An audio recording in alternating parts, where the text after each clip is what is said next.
গত বুধবার ভর সন্ধ্যায় উত্তর চব্বিশ পরগনার গাইঘাটা থানার জামদানি এলাকায় মাফিজুর রহমানের রক্তাক্ত দেহ উদ্ধার হয়। সেই ঘটনায় মাফিজুরকে খুনের সন্দেহে তার ভাই মাসিয়া রহমানকে গ্রেফতার করেন পুলিশ।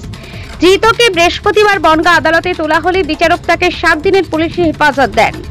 আজ বিকালে ধৃতকে সঙ্গে নিয়ে ঘটনার পুনর্নির্মাণ করেন পুলিশ। সেখানে ঘটনার বিবরণ দিয়ে মাসিয়ার বলেন, তার দাদা লোকের মধ্যে বিভিন্ন সময় অপমান করতেন, জমিও ভাগ করে দিতে চাইছিল না। লোকের মধ্যে অপমান করা সহ্য করতে পারছিল না সে।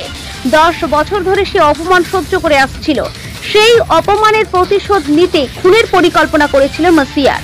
পুলিশ সূত্রে জানা গিয়েছে, নিহত মাফিজুল সত্যজিৎ নামে এক ব্যক্তির কাছে টাকা পেত। ঘটনার দিন মাসিয়ার তার দাদাকে বলে সত্যজিৎ টাকা দেওয়ার জন্য ডেকেছে। টাকা আনার কথা বলে জামদানি এলাকায় নিয়ে এসে কথা বলছিল। পরিকল্পনা মাফিক হঠাৎ ব্যাগ থেকে দা বের করে মাফিজুরকে ঘাড়ে কোপ মারে। মাফিজুর ঠেকাতে গেলে এলো পাতারি কোপ মারতে থাকে। পরবর্তীতে দাদাকে ফেলে পালিয়ে যাওয়ার চেষ্টা করে।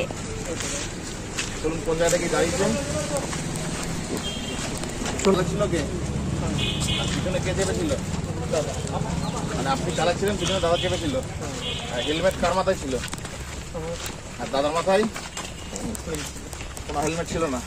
আর ব্যাগটা কোথায় রাখা ছিল? সাইড ব্যাগটা, কালো ব্যাগটা কোথায় রাখা ছিল?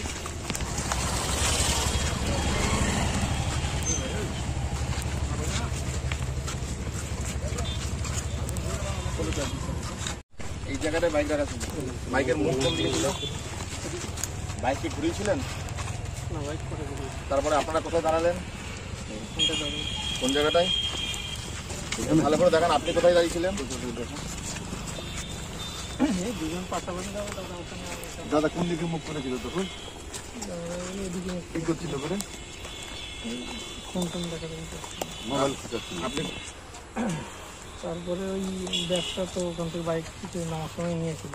ব্যাগ কোথায় রাখা ছিল আপনার? ব্যাগ কাছে ছিল। কাছে মানে কি কাঁধে?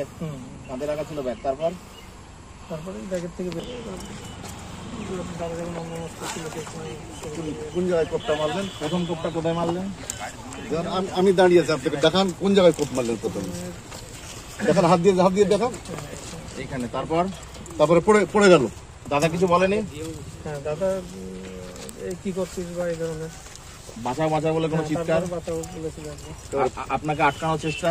হ্যাঁ, হাত দিয়ে একবার। কোথায় হাত দিয়েছিল আপনার?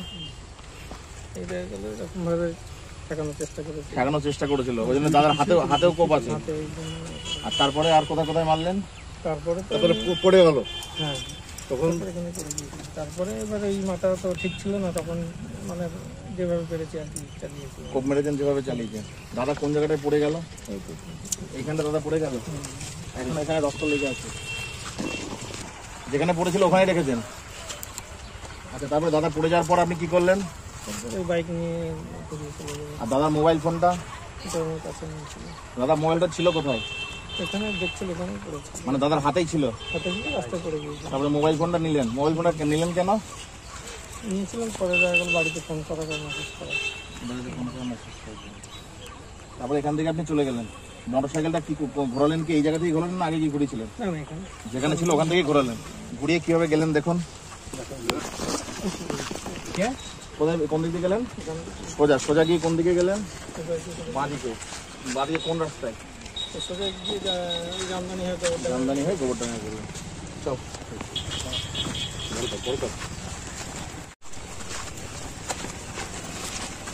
তিনি দাদাকে যে মারলেন, কি কারণে মারলেন? দীর্ঘ 10-12 বছর ধরেই বিভিন্ন মানে অপমান করতো, অত্যাচার করতো। আর সেই নিয়ে মানসিক অশান্তিতে ভুগছিল। আচ্ছা, আর কোনো ঝামেলা ছিল এই অত্যাচার অপমান ছাড়া? বিভিন্ন বিষয় নিয়ে বিরোধ ছিল। কি বিষয় নিয়ে বিরোধ ছিল? বিভিন্ন দেখা গেল বাড়ি করার সময় আমাদের বিভিন্ন করা, ঠিক আছে, মূর্তি টুর্তি করা, এগুলো নিয়ে। আর পরবর্তীতে দেখা গেল জমি জায়গা নিয়ে কি ছিল?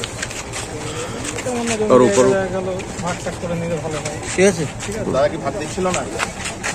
হ্যাঁ, ভাগ এখন দিচ্ছিলাম, পরে টাকা পয়সার ভাগ কিছু ভাগ সেভাবে দিত না, পরে দিত আর কি। জমি জায়গা একটা বিষয় না, বিষয় হচ্ছে যে দীর্ঘদিন ধরে নানা রকমভাবে মানে অপমান মানুষের সামনে করতো বা ছোট করতো।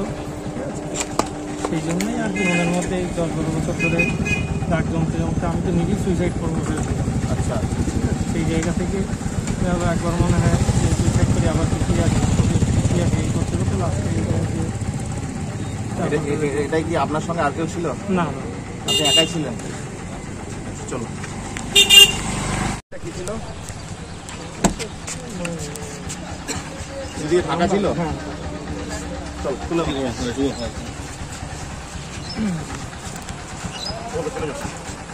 চলো গাড়ি বের করো।